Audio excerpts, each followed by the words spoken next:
तीसरी बार फिर से प्रधानमंत्री बना करके विश्व गुरु देश को बनाना है, इसलिए लोग मन बना के बैठे हुए हर हाल में हैट्रिक लगाएंगे और माननीय प्रधानमंत्री जी को पुनः प्रधानमंत्री बंगाल से टिकट देने का काम किया, वहां से वो छोड़ के आ गए, चुनाव नहीं लड़े। फिर उन्हें कहा गया कि भाई आप राज्यसभा चले जाओ, अगर नहीं चुनाव लड़ना चाहते हो तो उन्होंने राज्यसभा को भी ठुकराया, राज्यसभा भी नहीं गए। सबसे बड़ा स्टार नरेंद्र मोदी है जो दुनिया में पूजा जाता है, तो इससे बड़ा स्टार कोई नहीं है। हमारे राज्य के बिहार के राजपूत समाज है वो एक तरफा एनडीए के साथ में है। और बड़े स्टार हो जाइए, फिल्मी दुनिया में और आगे बढ़िए, दुनिया में नाम करिए, लेकिन राजनीतिक षड्यंत्र में आप फंस गए हैं। खत्म करना होता, जिस व्यक्ति को आरक्षण खत्म करना होता, जिस दिन बने थे उसी दिन खत्म कर देते, 14 में बने थे उसी दिन खत्म कर देते, फिर 19 में बने उसी दिन खत्म कर देते। काराकाट संसदीय क्षेत्र के शूरा में खड़ा है, जहां प्रधानमंत्री के लेकर स्टेज बना हुआ है। कल तकरीबन 10 बजे यहां से हमारे प्रधानमंत्री हुंकार भरेंगे, पूरी तरह से अपने पक्ष में,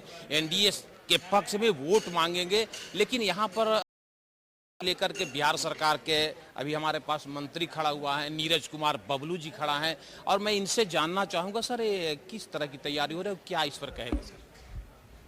देखिए, पूरा जबरदस्त तैयारी है। माननीय प्रधानमंत्री कल दिन के 11 बजे यहाँ पधारने वाले हैं और लोगों में बड़ा उत्साह का माहौल है। लोग जहाँ भी जा रहे हैं, हम लोग इसकी चर्चा करते हैं तो लोग बड़ा उत्साहित हो रहे हैं कि माननीय प्रधानमंत्री जी को सुनने के लिए जाना है, उनको देखने के लिए जाना है। लोगों में बड़ा उत्साह है कि उनको तीसरी बार फिर से प्रधानमंत्री बना करके विश्व गुरु देश को बनाना है, इसलिए लोग मन बना के बैठे हुए हर हाल में हैट्रिक लगाएंगे और माननीय प्रधानमंत्री जी को पुनः प्रधानमंत्री बनाएंगे। एक चीज और जानना चाहेंगे सर, ये जो काराकाट है, आज यहाँ का स्थिति जो बना हुआ है, पहले से तो जो चर्चा का विषय बना हुआ है पवन सिंह के आने के बाद बन गया है। यहाँ त्रिकोणीय संघर्ष माना जा रहा है, जहाँ एक तरफ पवन सिंह है, दूसरे तरफ आपका इंडिया गठबंधन से आपको राजा राम जी हैं, तीसरे तरफ आपके एनडीए गठबंधन के आपका जो है प्रत्याशी उपेंद्र कुशवाहा जी हैं। लेकिन लोगों का मानना है कि यहाँ त्रिकोणीय संघर्ष है, उसमें आप कैसे देख रहे हैं? देखिए, यहाँ कोई त्रिकोणीय संघर्ष नहीं है।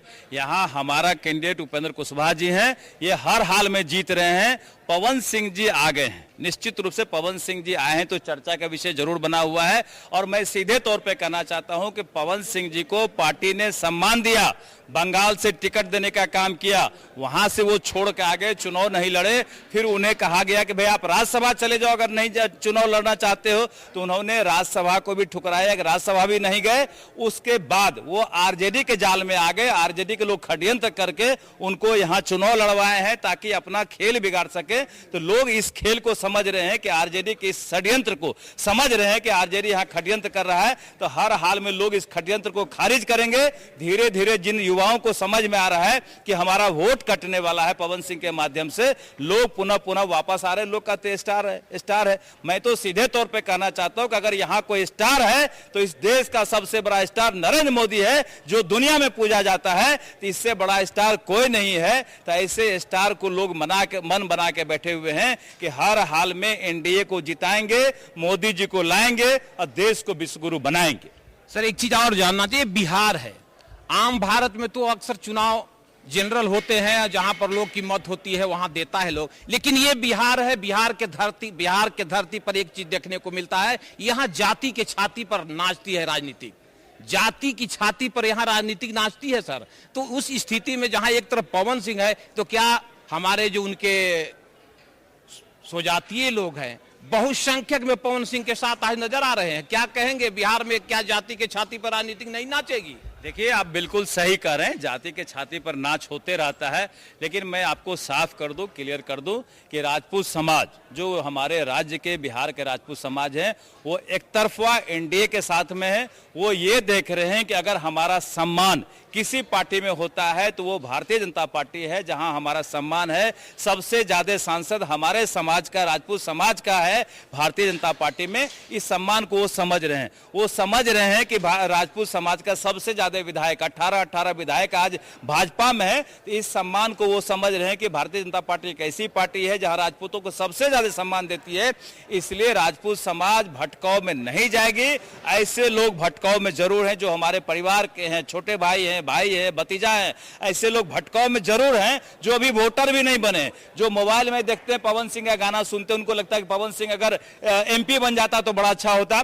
लेकिन मैं पवन सिंह को शुभकामना भी देता हूं कि आप स्टार हैं आप और बड़े स्टार हो जाइए, फिल्मी दुनिया में और आगे बढ़िए, दुनिया में नाम करिए, लेकिन राजनीतिक षड्यंत्र में आप फंस गए हैं। इस राजनीतिक षड्यंत्र से बाहर चले जाइए, नहीं तो लोग खून चूस करके आपको बाहर फेंक देगा। ये आरजेडी का षड्यंत्र चल रहा है और हमारे नौजवान भी समझ रहे हैं कि पवन सिंह जी षड्यंत्र में फंसे हुए, तो धीरे धीरे पर्दा साफ हो रहा है, चेहरे पर से डस्ट निकल रहा है, लोग अपना समझदारी कर रहे हैं और धीरे धीरे अपने जगह पर लोग आ रहे हैं। क्या लग रहा है काराकाट में जाति पाति से उठकर लोग वोट करेंगे क्या? निश्चित रूप से काराकाट ही नहीं, पूरे बिहार में जाति पाति से ऊपर उठ करके लोग एनडीए को वोट कर रहे हैं। हर जगह तो अलग अलग जाति के लोग लड़ रहे हैं, हर जगह अलग अलग जाति में लोग बटे हुए हैं, लेकिन सारे जाति पाति को तोड़ते हुए लोग मोदी जी को मानते हैं और लोग मन बना के बैठे हुए कि अपना एक एक बहुमूल्य वोट मोदी जी को देना है, ताकि मोदी तीसरी बार प्रधानमंत्री बने और हमारा देश आगे बढ़े, हम देश में दुनिया में विश्वगुरु बने। आपका तो विपक्ष वो कहता है कि मोदी जी आखिर 400 पार क्यों मांगते हैं? कहीं ना कहीं उनको तो लगता है कि संविधान को ही बर्बाद करने की चेष्टा है, जैसे ही 400 पार आएगा संविधान बदल देंगे, संविधान को खत्म कर देंगे। इस तरह से आपका विपक्षी पूरे तरह से माने लोगों को भरमा रहा है, लोग में इस तरह के हवा फैला रहा है, उसमें क्या कहें?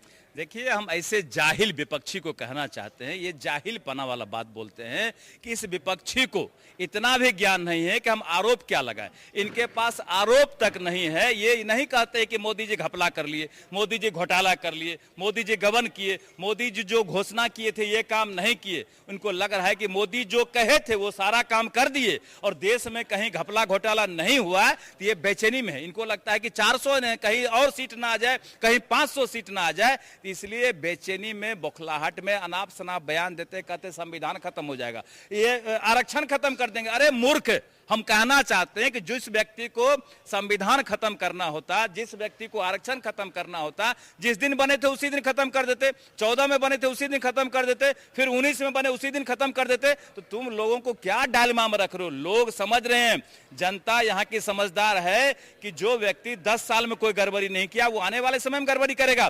तुमको आरोप लगाना भी नहीं आता है, तुम इतने जाहिल हो, तुम इतने अनपढ़ हो, तुम इतने अज्ञानी हो कि तुमको आरोप भी नहीं बनता है। काहे कि मोदी इतना काम कर रहे हैं, मोदी इतना पॉपुलर है कि तुम्हारा सारा दिमाग खराब हो गया, जमीन से जमीन खिसक गया पैरों तले, जनाधार खिसक गया है। तुम देख रहे हो कि मोदी 400 के पार जा ही रहा है, तो तुम बेचैनी में अनाप शनाप बयान दे रहे हो। सर, एक चीज लास्ट सवाल मेरा है, एक चीज और जानना चाहेंगे आपसे। आप कहेंगे काराकाट में आज तकरीबन 2 दिन से घूम रहे हैं, लेकिन जो आपके साथ हैं, जो आपके दोस्त हैं, जो आपके साथी हैं, उनसे आप क्या कहेंगे? क्या एनडीए को किस तरह से वो देखें और किस तरह से एनडीए की ओर आगे बढ़े, उनके लिए क्या कहेंगे? देखिए, सबों के लिए हमारा संदेश है कि एनडीए का मतलब नरेंद्र मोदी जी हैं। नरेंद्र मोदी हमारे प्रधानमंत्री हैं, वो हमारे सबसे बड़े हीरो हैं और आने वाले दिन में पुनः प्रधानमंत्री बनेंगे। और जब नरेंद्र मोदी प्रधानमंत्री बनेंगे तो हमारे राज्य का, हमारे देश का, हमारे गांव का, हमारे घर का, हमारे परिवार का, हमारे सभी भाई बंधु का, एक एक व्यक्ति का विकास तभी संभव है जब नरेंद्र मोदी तीसरी बार प्रधानमंत्री बनेंगे। इसलिए स्पष्ट संदेश है कि एक एक हमारे परिवार के जन, हमारे घर के लोग, हमारे दोस्त मित्र, संगठन, पार्टी, सब एक एक अपना वोट एनडीए को दे ताकि मोदी जी फिर से प्रधानमंत्री बने। यह स्पष्ट संदेश। ये पूरी तरह से आप कंफर्म है कि एनडीए यहां से जीत रही है? निश्चित रूप से 100% कंफर्म है। एनडीए बिहार में 40 का 40 जीतेगी। पिछली बार आरजेडी का खाता नहीं खुला था और इस बार भी हर हाल में आरजेडी का खाता नहीं खुलेगा और एनडीए 40 का 40 इस बार जीतेगी। आरजेडी तो कहता है कि हम इंडिया का सुपड़ा। अरे भैया, कहने में क्या लगता है? चमड़ा का मुंह है, माल गुजारी लगता है। जब कुछ है ये नहीं है तो बको बको बको, ये बक रहे खटाखट खटाखट। इनको पते नहीं है कि यहाँ सटासट वोट जा रहा है एनडीए को।